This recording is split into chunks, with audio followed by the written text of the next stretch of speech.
संसद में खड़े होकर बयान दे रहे थे हमारे पास तमाम तेल है, हमारे पास एलपीजी है। किल्लत सारा देश आज जूझ रहा है, आज प्रधानमंत्री को अपील करनी पड़ रही है। तो या तो तब वहां पर जुमले फेंके जा रहे थे या अभी पैनिक फैलाया जा रहा है। 13 में क्या था? कोई युद्ध था क्या? न्यूज़ 24 के दर्शक बताएं। 2013 में वीरप्पा मोइली कहते थे कि इस देश में जो है पेट्रोल पंप 8 बजे के बाद बंद कर देने चाहिए, हालांकि आपस में विरोध हो गया, नहीं हुआ। सबसे बड़ी बात, ये फिर से तुगलकी फरमान है। डिप्रेशन जो मंगलसूत्र छीनने की 2024 में बात करते थे, 2026 आते आते बेटियों का सोना छीनने को तैयार बैठे हूं। अच्छा, चिदम्बरम ने कहा that gold is not productive, stop buying it. तब क्या था भाई? तब क्या युद्ध था? युद्ध था कहीं? युद्ध था कहीं? नहीं था। कह रहे अगर देशभक्ति ललकार रही है तो क्या मोदी जी देशद्रोह कर रहे हैं? नॉर्वे जा रहे हैं, स्वीडन जा रहे हैं, नेदरलैंड जा रहे हैं। तुझे थकान नहीं लग रही क्या? मैं फिर से ये बात कहूंगी, जुमलेबाजी करना और प्रशासन करना दो अलग अलग चीजें होती हैं। सवाल नहीं सुनेंगे तो दिक्कत होगी। प्रॉब्लम ये है कि हर 10 सेकंड में सवाल है। डिप्रेशन ये जो बैठे हैं यहाँ पर, ये Z+ सिक्योरिटी लेकर चलते हैं, वो क्या 10 लोग 10 गाड़ियां काफिले में लेकर नहीं चलते क्या? वो क्या एम्बुलेंस लेकर नहीं चलते क्या? Rahul Gandhi Z+ security holder नहीं है या बाकी के 10 नेता Z+ सिक्योरिटी होल्डर नहीं है क्या? उनके साथ गाड़ियां नहीं चलती? वो भी जा रहे हैं विदेश। मैं मानता हूं कि आपको नहीं मानना, मत मानो। अब इस पर थोड़ा पॉज लगाइए। आप फिर कमाल की बात है, 25 सेकंड बोले खुद, सामने वाले को 10 सेकंड जवाब। वाह दीदी। नमस्कार दोस्तों, समाचार 2.0 की और एक धमाकेदार डिबेट वीडियो में आप लोगों का स्वागत है। दोस्तों, आज की डिबेट वीडियो होने वाली है बीजेपी के प्रवक्ता शिवम त्यागी, कांग्रेस की प्रवक्ता सुप्रिया सीनेट और न्यूज एंकर गरिमा सिंह के बीच में। दोस्तों, आज भाजपा शिवम भाई ने अकेले ही दरबारी पत्रकार गरिमा सिंह और कांग्रेसी सुप्रिया सीनेट की धज्जियां उड़ाई है। दोस्तों, ईरान अमेरिका युद्ध के वजह से दुनिया भर में जो तेल की संकट पैदा हुई, उस संकट से कैसे निकाला जाए देश को, उसके लिए पीएम मोदी ने कल हैदराबाद से कुछ बेहद महत्वपूर्ण बातें कही है। और दोस्तों, आज प्रधानमंत्री जी की उसी बात पर डिबेट चल रही थी, जिसमें पीएम मोदी को बीजेपी को खूब कोसने के लिए सुप्रिया सीनेट को बुलाकर एकदम अनइंटरप्टेड बोलने दिया और जलेबी भाई मैडम कुछ भी बोलकर मोदी जी को खूब सुनाया। और हमारी एंकर मैडम एकदम ध्यान से जलेबी भाई की कथा सुन रही थी। फिर जब भाजपा शिवम त्यागी की जवाब देने की बारी आई, तब ये एंकर मैडम अपने पे आ गई और जैसे रोज अपनी डिबेट में बीजेपी प्रवक्ताओं को अपनी एजेंडा के तहत बोलने नहीं देती, ठीक वैसे ही शिवम भाई को रोक रही थी। लेकिन शिवम भाई भी कहा रोकने वालों में से है। फिर शिवम भाई ने आज इन दोनों को जो धोया, वो देख आज बहुत ही आनंद मिलेगी आपको। दोस्तों, आज की ये डिबेट सच में बहुत ही मजेदार होने वाले हैं, इसीलिए आप लोगों से अनुरोध है बिना स्किप करके वीडियो को आखिर तक जरूर देखना एंड वीडियो के बारे में अपना क्या राय है कमेंट में जरूर लिख के जाना। चलिए शुरू करते हैं। प्रधानमंत्री मोदी ने जैसे ही चुनाव खत्म हुए जनता से अपील की कि वो घर से काम करे, वर्क फ्रॉम होम करे, वो पेट्रोल और डीजल की बचत करे, मेट्रो से जाए, सोना ना खरीदे एक साल, विदेशी यात्रा ना करे एक साथ, विदेशी सामान ना खरीदे, खाने वाले तेल में कटौती करे और खाद जो है, वो फर्टिलाइजर जो है, वो भी किसान अपने खेतों में ना डालें। ये 2-4 चीजें उन्होंने बड़े रूप पर कही। मैं 3 सवाल पूछना चाहती हूं यहां पर। अच्छा पूछ। अगर चुनाव चल रहा होता तो क्या ये वो बातें कहते? चुनावों में जो काफिले चले, जो गाड़ियां, जो हेलीकॉप्टर उड़े, उसमें जिस तरह का तेल फूका गया, क्या उनको तब नहीं पता था कि वैश्विक संकट है? दूसरा सवाल, प्रधानमंत्री मोदी खुद ही कहते हैं हिपोक्रेसी की भी सीमा होती है। प्रधानमंत्री ने ये सब बातें तब कही जब अगले ही दिन उन्होंने एक बड़ा काफिला, 40-45 गाड़ियों का काफिला उन्होंने निकाला और हाथ हिलाते हुए एक रोड शो किया। प्रधानमंत्री कहते हैं विदेश मत जाओ, खुद 15 तारीख को यूरोप की यात्रा करने जा रहे हैं, नेदरलैंड, नॉर्वे, स्वीडन, कहां जा रहे हैं। तीसरी बड़ी बात, और यहां पे ये बात गंभीरता की बात है, फरवरी से ही युद्ध चल रहा है खाड़ी में। राहुल गांधी लगातार आगाह कर रहे थे, मार्च में भी उन्होंने चेतावनी दी थी, हमें अपनी एनर्जी सिक्योरिटी को इंश्योर करना है, हमें सुनिश्चित करना है कि हमारी एनर्जी सिक्योरिटी रहे। तब बीजेपी वालों ने उनकी अनसुनी तो करी ही थी, संसद में खड़े होकर बयान दे रहे थे हमारे पास तमाम तेल है, हमारे पास एलपीजी है। किल्लत सारा देश आज जूझ रहा है, आज प्रधानमंत्री को अपील करनी पड़ रही है। तो या तो तब वहां पर जुमले फेंके जा रहे थे या अभी पैनिक फैलाया जा रहा है। और सबसे बड़ी बात इस बात की यह है, हमने क्या तैयारी करी? फरवरी से मई आ गया, 3-4 महीने निकल गए, हमने क्या तैयारी करी? हमने पहले ईरान से तेल खरीदना बंद किया, फिर हमने रूस से तेल खरीदना बंद किया, मतलब कुछ भी। हमने सिर्फ ये बोला स्ट्रेट ऑफ हॉर्मुज हमारे लिए खुला नहीं, क्योंकि हमारा जो डिप्लोमेसी थी उसने इंश्योर किया कि ईरान ने हमारे लिए अकेले खोला नहीं। हमने क्या तैयारी करी और इस सबका खामियाजा किसको भुगतना पड़ रहा है? और असल में गरिमा जी, ये मैं अंतिम बात कहूंगी, असल में अभी भी सारी कवायद जो है वो छवि सुधारने की है। नरेंद्र मोदी जी तीसरी अर्थव्यवस्था बड़ी बनना चाहते थे, चौथी थे, छठे पे पहुंच गए। रुपया निरंतर कमजोर होता जा रहा है, 58 पर मिला था, आज 95 पार करा दिया। वो जानते हैं कि जितना क्रूड ऑयल खरीदा जाएगा, जितना सोना खरीदा जाएगा, उतना रुपया और गिरेगा। और सबसे बड़ी बात, ये फिर से तुगलकी फरमान है, डिप्रेशन। और मैं बताती हूं क्यों, ये अंतिम बात है और ये तथ्यों के साथ है। 50 लाख लोग इस देश में जेम्स एंड ज्वेलरी इंडस्ट्री में काम करते हैं। जो ज्वेलरी इंडस्ट्री है, जो सोने की डायमंड की इंडस्ट्री, उसमें 50 लाख लोग काम करते हैं। 10 लाख इकाइयां हैं, ये रजिस्टर्ड है, तमाम अनरजिस्टर्ड इकाइयां हैं। क्या इनसे कोई विचार विमर्श हुआ? क्या इनसे कोई चर्चा हुई? क्या इनसे पूछा गया कि आपके बिजनेस पर क्या फर्क पड़ेगा? ये सब ठप हो जाएंगे तो आगे क्या होगा? या फिर से एक तुगलकी फरमान हो गया? जो मंगलसूत्र छीनने की 2024 में बात करते थे, 2026 आते आते बेटियों का सोना छीनने को तैयार बैठे हुए। अच्छा, क्रूड ऑयल का दाम $19 प्रति बैरल हुआ था, आपको याद है 2020 में? हाँ, $19 प्रति barrel, if I am not wrong. लेकिन पेट्रोल ने तो शतक लगाया था। क्या? मेरी जानकारी में $30 पर बैरल लोएस्ट था 2020, जिस बार का आप जिक्र कर रही हैं। नो $19 प्रति barrel was the lowest crude oil touched. और उस टाइम पर अगर डीरेगुलेटेड कमोडिटी है तो जब क्रूड ऑयल घटता है तो लोगों को उसका फायदा होना चाहिए, क्रूड ऑयल बढ़ता है तो लोग उसका भाई देंगे पैसा। असलियत यह है कि 34 लाख करोड़ इस गवर्नमेंट ने सिर्फ और सिर्फ पेट्रोल, डीजल और ईंधन से कमाया है। 34 लाख करोड़ रुपए। उसका फायदा जनता को क्यों नहीं दिया गया? जब 20-19 पर क्रूड आया तो आपने फायदा नहीं दिया। आज जब 95 पर हो गया तो एहसान जनता पर थोपा जा रहा है। हमारे मोदी जी कहते हैं पेट्रोल डीजल की खपत कम कीजिए, बचाइए, और अगले ही दिन काफिला चल पड़ता है, रोड शो करते हैं, हाथ हिलाते हैं। ये तो हिपोक्रेसी हुई भाई। हमारे मोदी जी कहते हैं मिडिल क्लास को चस्का लग गया विदेश यात्रा का, जैसे मिडिल क्लास कोई पाप कर रहा है। कह रहे हैं अगर देशभक्ति ललकार रही है तो क्या मोदी जी देशद्रोह कर रहे हैं? नॉर्वे जा रहे हैं, स्वीडन जा रहे हैं, नेदरलैंड जा रहे हैं। तुझे थकान नहीं लग रही क्या?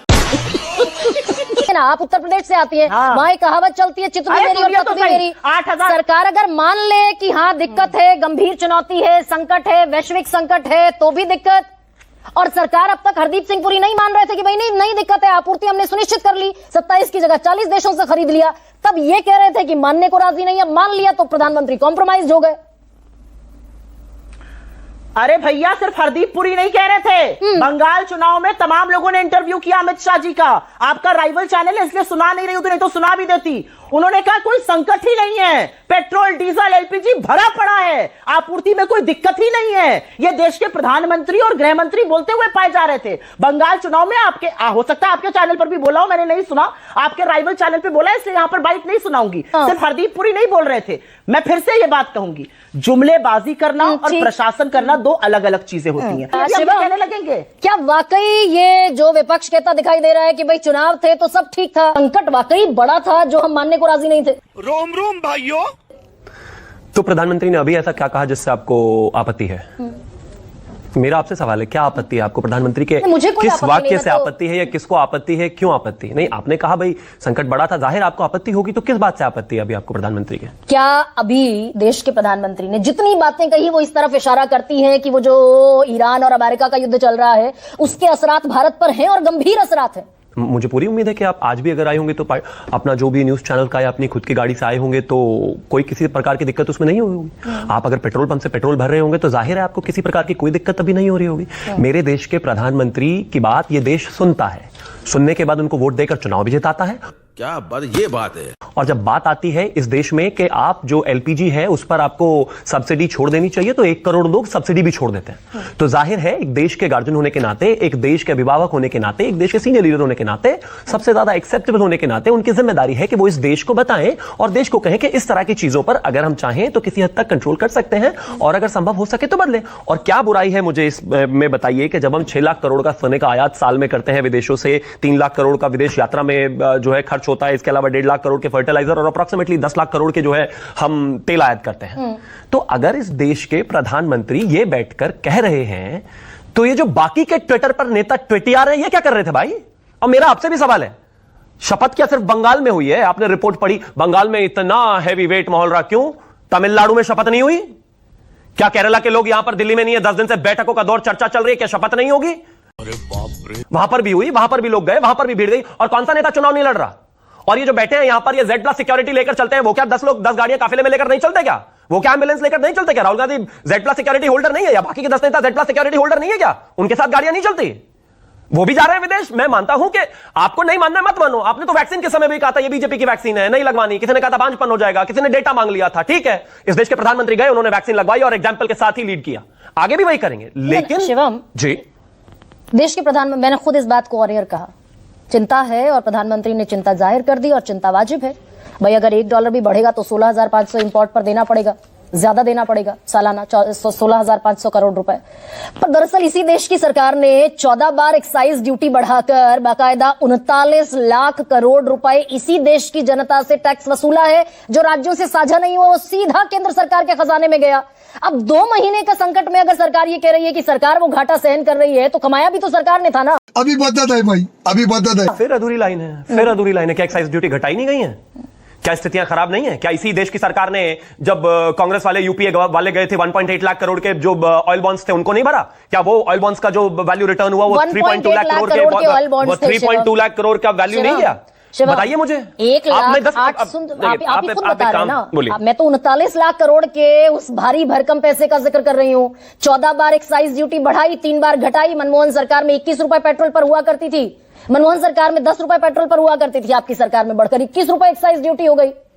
अभी घटाई कि नहीं घटाई? मैं भी वही कह रहा हूं। जाहिर है घटाई हमने, और जाहिर है उनके जो ऑयल बॉन्ड्स थे वो 3.2 लाख करोड़ का उसका पैसा भरा हमने। जाहिर है देश को बेहतर चलाने में, चीजें करने में अंतर होता है। मैं एग्जांपल के तौर पर अभी आपको बताता हूं। आप शामली से रुक जाइए ना प्लीज, आप ही नहीं बोल सकते ना। आप शामली से कितने समय में आती थी पहले जब नोएडा आती थी? 2.5 घंटा, 2.5 घंटा, 2.5 घंटा, शामली 2.5 घंटा। अब 40 मिनट में आती है। आपके पास थी ये सड़कें क्या? Eastern peripheral, western peripheral expressway आपके पास था क्या? अक्षरधाम से मेरठ आपके पास था क्या? यहां से लेकर गंगा एक्सप्रेसवे प्रयागराज तक आपके पास था क्या? बुंदेलखंड एक्सप्रेसवे आपके पास था क्या? 74 एयरपोर्ट से रुके जरा, 143 एयरपोर्ट से आपके पास है क्या? बताइए ना मुझे प्लीज। 6 से 8 22 है, आपके पास है क्या? ये देश आगे बढ़ रहा है, ये देश आगे बढ़ रहा है। और सुनिए 10 सेकंड और दीजिए। वो 11 किलोमीटर बनाते थे दिन में रोड, हम 23 बनाते हैं, 33 बनाते हैं। जाहिर है भाई फर्क है हमारी स्पीड और उनकी स्पीड में अंतर करके। और अब आगे संकट है। एक सेकंड, अर्थव्यवस्था का पहिया किससे घूमेगा शिवम? सड़क से घूमेगा कि तेल से घूमेगा? सबसे। सड़क भी इंपॉर्टेंट है, तेल भी इंपॉर्टेंट है। आपको लगता है तेल सड़क इंपॉर्टेंट नहीं है? मतलब सड़क बननी, तेल अगर नहीं होगा तो भी सड़क बन पाएगी इस देश में? ये किस तरह? तेल अगर नहीं होगा, एलपीजी अगर नहीं होगी तो उद्योग धंधे बंद हो जाएंगे। इस देश के प्रधानमंत्री ने कहा कि पूरी दुनिया में जो हालात हैं इस समय हमें बचत पर ध्यान लगाना चाहिए। 2013 में कौन से बुरे हालात? नहीं, प्रधानमंत्री ने ये भी कहा कि हमारे पास तेल के बड़े कुएं नहीं है। 2013 में कौन से बुरे हालात? नहीं सुनेंगे तो दिक्कत होगी। प्रॉब्लम ये है कि हर 10 सेकंड में सवाल है। डिप्रेशन। नहीं, मैंने जो जैसे सुप्रिया जी को कम से कम 5 मिनट बोलने दिया और 4 इंटरजेक्शन दी, मेरे में 15 इंटरजेक्शन है अभी तक 2 मिनट। अच्छा, देश के प्रधानमंत्री ने क्या कहा? ये कहा ना कि हमारे पास ये ऊर्जा संकट, petrol diesel, air turbine fuel, ये संकट इसलिए है कि तेल के बड़े कुएं हमारे पास नहीं है।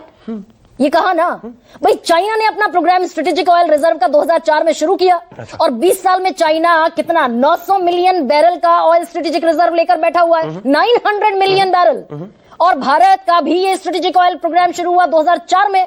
10 साल की सरकार उनकी गुजर गई, 12 साल की सरकार उनकी गुजर गई। चाइना के पास 900 मिलियन बैरल का स्टॉक है, हमारे पास 39 मिलियन बैरल का स्टॉक है। आपने पॉज नहीं लगाया। 2014 तक इस देश के पास कितने स्ट्रेटेजिक रिजर्व थे?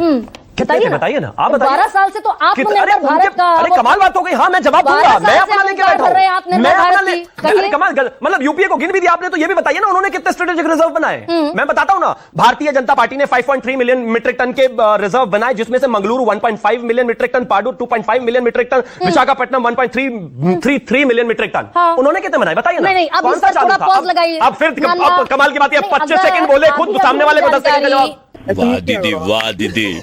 नहीं सुनिए ना, यही तो प्रॉब्लम है। मैं आपको सवाल करने, मैं आप ही के मैं कहता हूं जैसे सुप्रिया जी से किए, कर लीजिए 2 मिनट आपसे, मुझे बोलने दीजिए। मैं आप ही के पॉइंट को वैल्यूएबल पॉइंट के तौर पर रजिस्टर कर रही हूं, उसको जरा सुन लीजिए। आपने कहा हमारे पास 5.33 मिलियन टन का ऑयल रिजर्व है, यही कह रहे हैं ना आप? यही कहा ना शिवम? हमने बनाए। क्या? सॉरी, हमने बनाए। आपने बनाया 2014 के बाद। हाँ, ये 10 दिन का ऑयल रिजर्व है मेरे भाई, 10 दिन का जी। जिस देश की सरकार ये हुंकार भरती हो हम आत्मनिर्भर भारत हैं, जिस देश की सरकार स्किल इंडिया, इनोवेट इंडिया और तमाम दुनिया जहान स्टार्टअप इंडिया की बात करती हो, आत्मनिर्भरता की बात करती हो, 10 दिन का ऑयल रिजर्व है हमारे पास, 39 मिलियन बैरल। पहली बात तो ये राहुल गांधी ऑफ स्टाइल इस देश के जो मेक इन इंडिया और इन सब को स्टार्टअप इंडिया को मॉक करना बंद करिए। इस देश में जब हमारे 400 स्टार्टअप थे, आज 1 लाख से ज्यादा हैं और हर दूसरे दिन में हम यूनिकॉर्न कंपनी बना रहे। प्लीज हमें मत बताइए आगे। मैं आपको एक रिक्वेस्ट के साथ कहना चाहता हूं, मैंने कहा ना आप 20 सेकंड बोलते हैं, सामने वाले को 10 सेकंड तो बोलने दीजिए, इतना तो कम से कम कर्टेसी रखिए। और दूसरी एक और चीज बिल्कुल है, हाँ हम आत्मनिर्भर बनने की तरफ कदम बढ़ा रहे हैं, हाँ हमने स्ट्रेटेजिक रिजर्व बनाए। और जो बात आपने बीच में से उठाकर खत्म कर दी वो ये कि 2004 से 14 के बीच में कितने बनाए, आपके पास जवाब नहीं। और एक और चीज कहना चाहता हूं, आज तो युद्ध है, सारी दुनिया लड़ रही है, यूक्रेन रशिया जो है सालों से चल रहा है। इसके अलावा आप देख रहे हैं किस तरीके से ईरान पर अमेरिका और इजराइल क्या हाल चल रहा है। 2013 में क्या था? कोई युद्ध था क्या? न्यूज 24 के दर्शक बताएं। 2013 में वीरप्पा मोइली कहते थे कि इस देश में जो है पेट्रोल पंप 8 बजे के बाद बंद कर देने चाहिए, हालांकि आपस में विरोध हो गया, नहीं हुआ। खुद पीछे दमरम ने कहा that gold is not productive, stop buying it. तब क्या था भाई? तब क्या था? युद्ध था? युद्ध था कहीं? युद्ध था कहीं? नहीं था युद्ध ना, कहीं लड़ाई। प्यारी समझ गई। वीरप्पा मोइली कहीं दिक्कत हो रही थी, कुछ प्रॉब्लम थी, प्रॉब्लम था फॉरेन रिजर्व, अब शोर प्रॉब्लम था, प्रॉब्लम था, सुनिए जरा, प्रॉब्लम था। और एक और चीज 10 सेकंड और दे दीजिए, फिर आप उदयवीर सिंह और मलूक 10 सेकंड और रुक जाइए। उस समय करंट अकाउंट डेफिसिट था 4.3%, आज करंट अकाउंट डेफिसिट 1.3% है। रीजन साफ है, हम स्थिति में हैं अच्छी, लेकिन इसको मेंटेन करके आगे बढ़ना है। जाहिर है दुनिया भर में जो स्ट्रक्चरल प्रॉब्लम्स हैं उनसे बाहर निकलना है। देश अगर साथ चलेगा तो बिल्कुल बेहतर होगी चीजें। ठीक है, क्यों हिला डाला ना। दोस्तों वीडियो अंत तक देख ली तो अच्छी लगी होगी। अगर अच्छी लगी तो वीडियो को एक लाइक एंड चैनल को सब्सक्राइब कर लेना। एंड वीडियो के बारे में, कांग्रेसी सुप्रिया सीनेट के बारे में, एंकर गरिमा सिंह के बारे में अपना क्या राय है कमेंट में जरूर लिख के जाना। वीडियो आखिर तक देखने के लिए आपको बहुत बहुत धन्यवाद। चलिए मिलते हैं अगली वीडियो में, तब तक के लिए जय हिंद, जय भारत, जय श्री राम।